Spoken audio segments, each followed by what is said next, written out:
تاجیکستان چگونه سمرقند و بخارا را از دست داد؟ کیها باعث این بدبختی ملت تاجیک شدند؟ آن سالها خلق تاجیک چه روز و روزگاری داشت؟ دوستان عزیز، ما اینجا راجع به این حادثه کمی روشنایی می‌اندازیم. موادی که عین حال پیشنهادی شما می شود از کتاب عالم معروف تاجیک زنده‌یاد محمد جان شکوری بخارایی پنتورکیسم و سرنوشت تاریخی تاجیکان می باشد. قبل از تماشای این نوار به کانال ما ابونه شوید و تگمچه زنگوله را پخش کنید و اگر پسندتان آید به آن لایک گذارید و در ادامه ما را همراه باشید.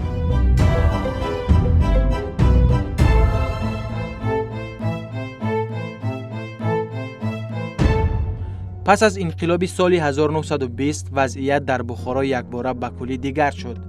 بلشویکان با اشغالگری سال 1920 پنتورکیست ها را به سر قدرت نشاندند. پنتورکیسم در آسیای میانه سالهای 1918 1920 به شکل پن ازبکیسم در آمد و پن ازبکیسم تجاوزکارترین شاخه پنتورکیسم شد. پیشوای پنتورکیست ها و پن ازبکیست ها در بخارا فیض الله خواجه بود که نخست موجودیت ملت تاجیک را انکار کرد و تاجیکان را یک قبیله ازبک به شمار گرفت و دعوا پیش آورد که در امارت بخارا تاجیک نیست، همه ازبکند. این دعوای فیض الله خواجه و همدستان ترک پرستی او بیشک از واقعیت تاریخی فرسخ‌ها دور بود. بیشترین مردم امارت بخارا تاجیک بودند، نه ازبک. عبدالرحیم حاجیبایف برای رد آن دعواها با تحقیقات ستاد کل روسیه پادشاهی که دور از مقصد سیاسی و با دقیق نگری نظامی انجام داده بودند تکیه کرده از جمله نوشته بود: اینک جانشماری که جمعیت جغرافیایی نظامی انجام داده است در دست داریم. در این مدرک گفته شده است که در بخارا 3 میلیون اهالی هست. از آنها 2,100,000 نفر تاجیکند، 750,000 نفر ازبک است. چنانچه می‌بینیم از 3-2 حصه اهالی بخارا بلکه زیادتر از آن چه پیش از انقلاب و چه پس از آن تاجیک بودند. از همین سبب در امارت بخارا پیش از انقلاب چنانچه در بالا گفتیم زبان فارسی تاجیکی حکمرانی مطلق بود. کشور بخارا از عهد سامانیان تا سده 20 کشور تاجیکان بود. از این سبب عبدالرحیم حاجیبایف در همان سخنرانی سال 1929 که الان پاره از آن را آوردیم درباره بخارای پس از انقلاب چنین خلاصه برآورده است: به همه معلوم است که جمهوری بخارا جمهوری ازبکی نبود. این یک دولت ایرانی بود که پایتخت آن بخارا بود. اینجا عبدالرحیم حاجیبایف عین حقیقت را گفته است. این حقیقت را از اول انقلاب بسیار کسان می‌دانستند، ولی پنتورکیست ها با زوراوری نمی‌گذاشتند که کسی در این باره لب وا بکند. فیض الله خواجه در زیر فشار اعتراضهای تاجیکان بعدتر مجبوراً اعتراف کرد که در کشور بخارا 400,000 تاجیک است. در کوهستان بخارای شرقی زیست دارند.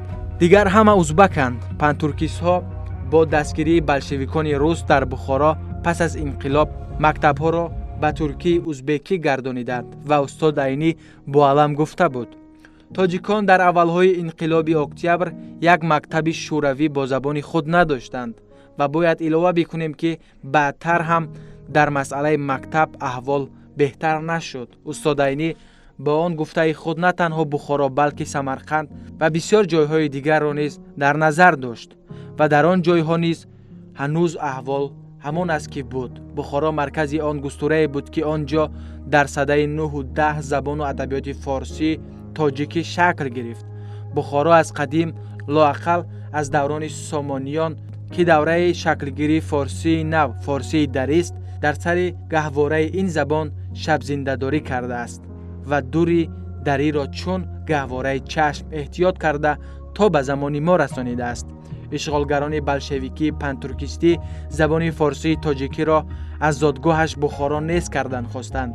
به این نیت زبان تاجیکی را از مکتب، مطبوعات و نشریات و اداره‌خانه‌های دولتی بیرون راندند. کسی در اداره با تاجیکی گپ زند از او جریمه می‌ستانیدند. هر کی از زندگی امید داشته باشد باید خود را ازبک میگفت و ازبک مینویساند. این است که موج معنوی تاجیکان پس از انقلاب سالهای 1917 1920 یک باره به نهایت گسترش یافت تا بخارا آمد و تمام این کشور را فرا گرفت. ملت تاجیک از انقلاب بسیار ضرر دید. با انقلاب انکار موجودیت خلق تاجیک رنگ رسمی گرفت و یک جزء سیاسی دولت گردید. دولت نوبنیاد شوروی در بخارا نسبت به تاجیکان سیاست نسل کشی پیش گرفت. زبان تاجیکی خلق تاجیک را نیست کردن خواست و خیلی نیست کرد. هر قدر که تاجیکان را ازبک می نویساندند، در آمار رسمی شماره تاجیکان کم و شماره ازبک ها زیاد شدن گرفت.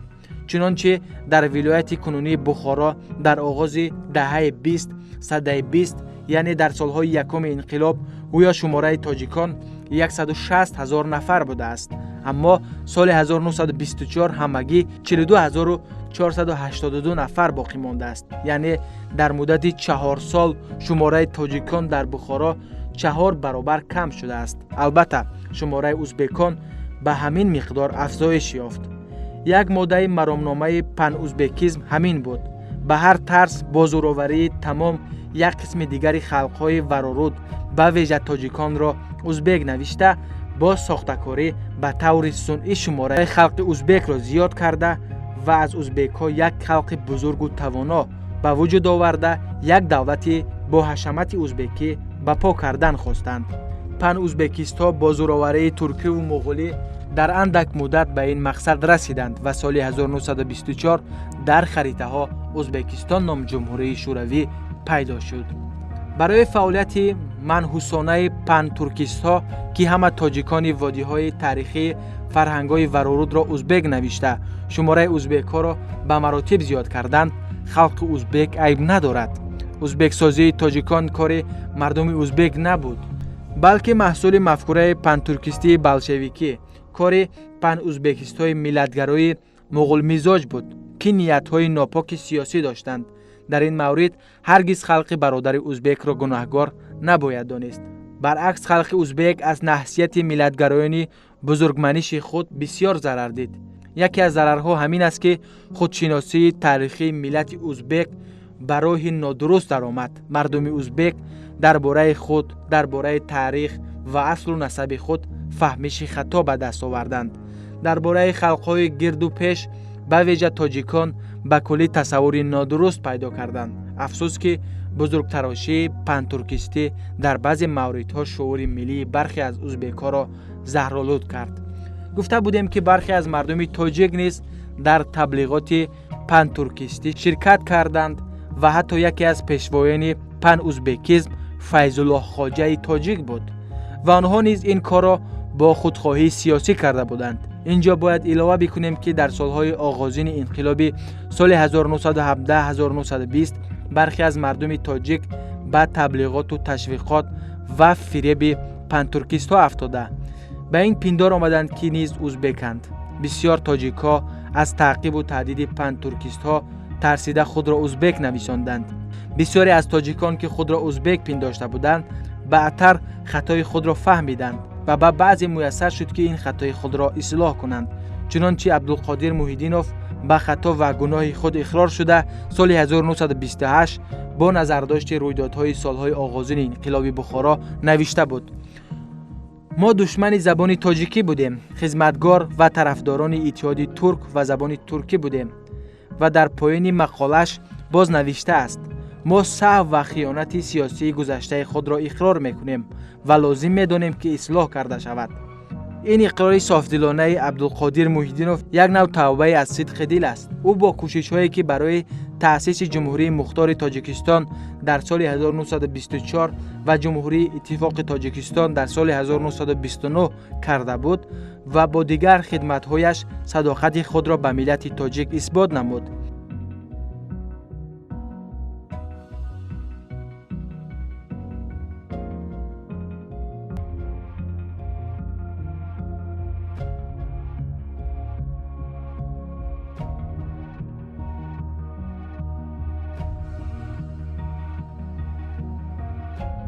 بعضی از دیگران که به دام پن ترکیسم و پن ازبکیسم افتاده بودند بعد هر کدام با طور خود چنین صداقت کامل به ملت تاجیک نمایش دادند.